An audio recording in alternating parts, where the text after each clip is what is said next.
তৃতীয়বারের মতো বিবাহ বিচ্ছেদ হল শ্রাবন্তী চট্টোপাধ্যায়ের। টলিউড অভিনেত্রী শ্রাবন্তী চট্টোপাধ্যায় ও রোশন সিং এর অবশেষে আনুষ্ঠানিকভাবে বিচ্ছেদ সম্পন্ন হয়েছে।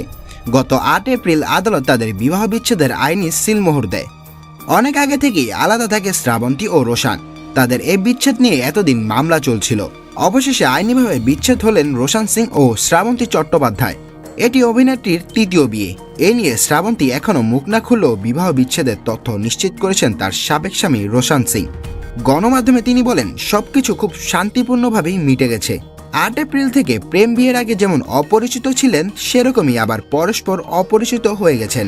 বিচ্ছেদের পর রোশন সিং সামাজিক যোগাযোগ মাধ্যমে ছবি পরিবর্তন করে ফেলেন। বাগদত্তা অনামিকা মিত্রের সঙ্গে ছবি দেন তিনি। প্রসঙ্গে রোশন জানিয়েছেন, সবেমাত্র এক বন্ধন থেকে মুক্তি পেলেন তিনি।